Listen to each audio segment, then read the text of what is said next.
Hello, friends, family, and other creatures of the mountain. It's me, the goat, Billy. Today begins day 2 of my backpacking adventure at Elk Lakes. It was a bit of a rainy day yesterday. Right before I went to bed, I heard something wade through the water. I was curious, so I peered out of the hammock to see what it was. I'm pretty sure it was 2 elk lurking in their lake. It could have been a moose. It was almost pitch black out, so I'm not really sure what it was. All I know is that it was some type of ungulate. Thankfully, there wasn't much rain last night. It was, however, incredibly windy. I got thrashed around by the wind pretty good when I was trying to sleep. That can be one of the downsides of a hammock. Halfway through the night, my rainfly decided to go into kite mode. I peeled myself out of my cozy sleeping bag and anchored it down more securely.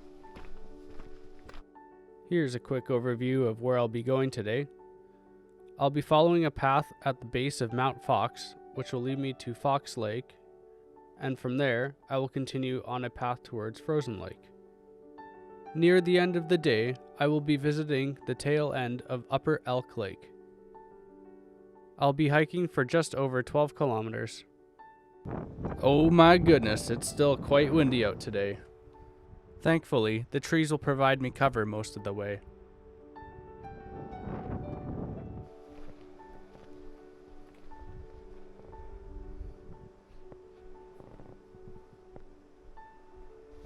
Waking up to a gorgeous, mostly sunny day was welcoming. All my clothing, except my boots, dried out last night from all the wind. Hopefully today, I won't have to wear the rain poncho. You never know what the weather's going to be like in the mountains. I've experienced snow in the middle of summer a couple of times out here. I'll be zigzagging between 2 provincial parks near the Continental Divide on the hike up to Frozen Lake. All along the base of Mount Fox, there are alpine asters as far as the eye can see.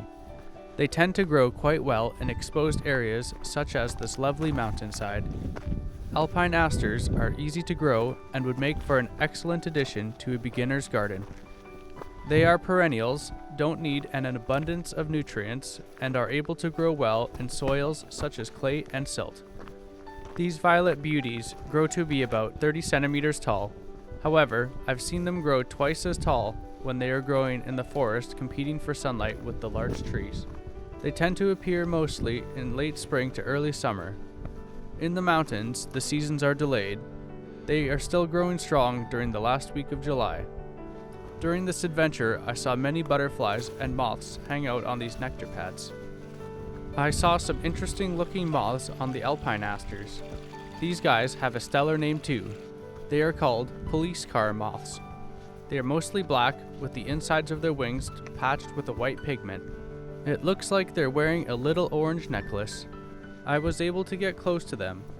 Either they don't spook easily, or concentrated fully on nectar extraction, or conducting surveillance. I've never seen a forest ranger or a conservation officer in BC. Perhaps these gorgeous moths are busy doing enforcement work. I've made it to Fox Lake. It seems to be quite shallow. I don't think there would be any fish in here.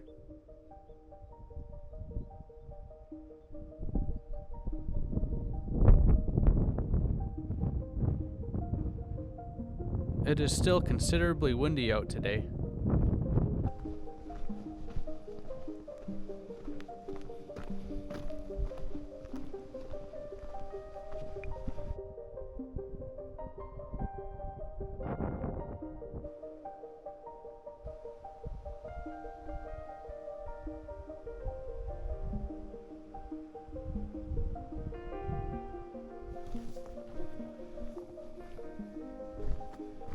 I've found another plank highway.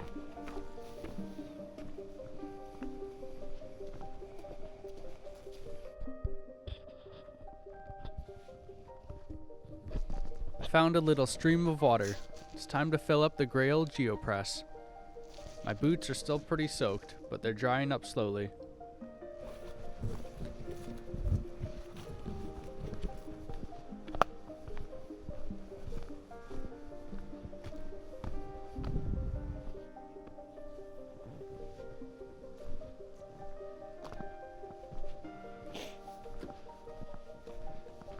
I found another cool looking butterfly.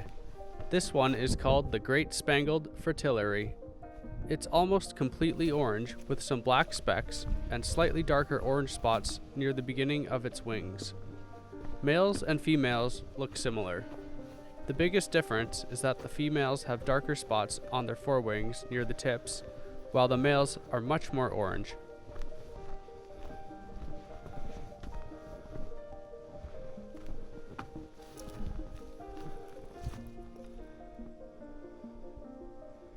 Did you see it? I found a European garden spider lurking underneath a decrepit boundary sign. Another name for this spider is the pumpkin spider. Perhaps it mistook the sign as being a living pumpkin. It was nice to see it chilling on a sign. Sometimes I'll be walking down a less traveled path and take a web with a spider to the face. Good thing they're harmless and I'm not an arachnophobe.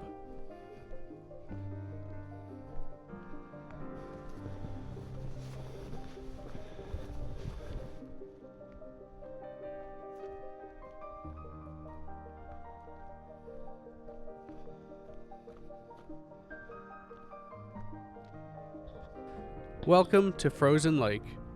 It appears that I have found remnants of winter at the backside of the lake. Typically, in elevations greater than 2,000 meters, there can be permanent snow, especially if the sun is unable to reach it due to a high mountain cliff on the southern side, even in the middle of summer. It's astonishing how turquoise this water is. This place feels absolutely tranquil. The water appears to be deep too. It looks as if I could dive headfirst from where I am standing. I saw a few fish jumping at this secluded lake.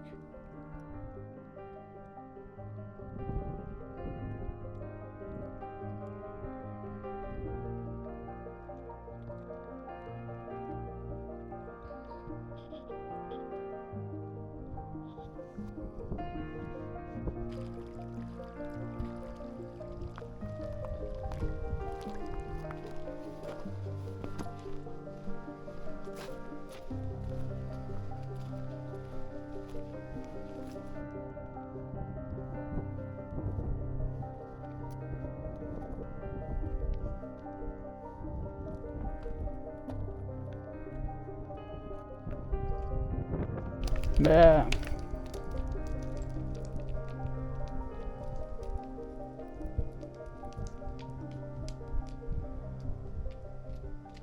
I attempted to climb up the rocky wall, but decided against it because it was completely vertical. If I had my helmet and climbing shoes, I would have given it a go. Looks like it would have been a lot of fun. Instead, I captured the gorgeous lake from a different vantage point.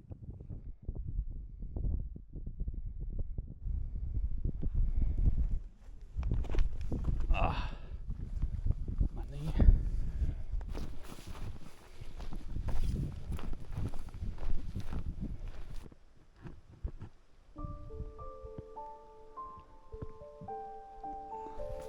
You may have noticed some red flowers in this area.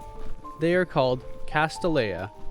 It's more commonly known as paintbrush or prairie fire. I think those names suit the flower perfectly. Hummingbirds and hoverflies typically go for the nectar in these plants since there is no place for bees or butterflies to land. They can grow to be about 50 centimeters tall. One particularly interesting trait about this plant is that it has parasitic roots. It will grow until it taps into the roots of other plants and siphon off a portion of the nutrients. By doing this, it helps create a more complex root system with other nearby plants and are great for preventing erosion. Hey, it's the home of our old creepy crawly friend.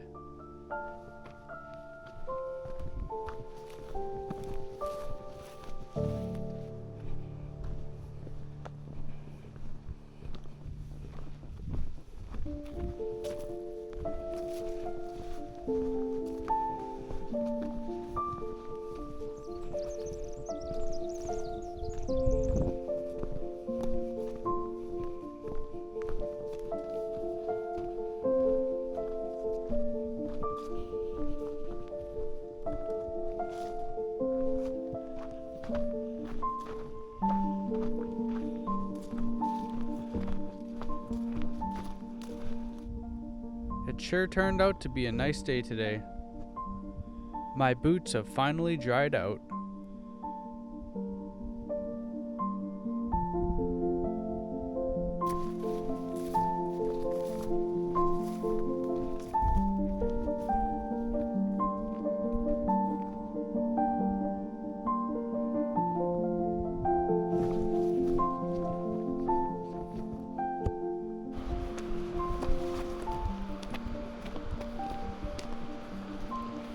Bald eagler.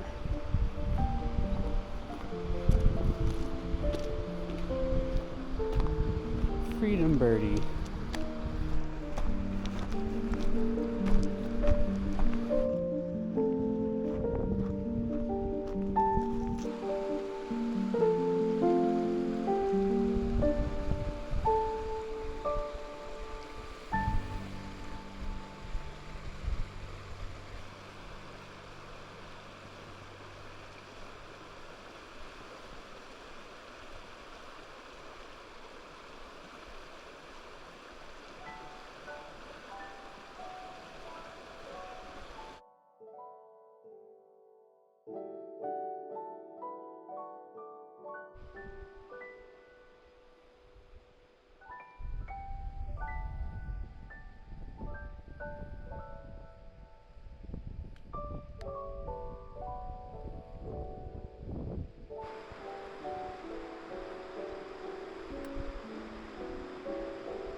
Ba ba ba ala ba cheap badu. You better not be a cougar or I'll eat you.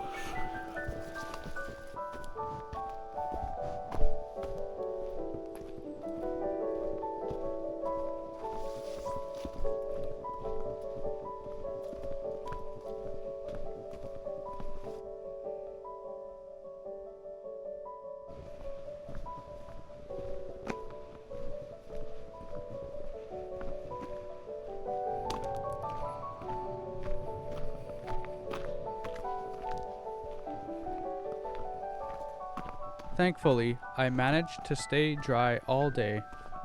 It's time to make some dinner and then go to bed. Thank you for joining me on another astonishing adventure. Stay tuned for weekly hiking and backpacking videos.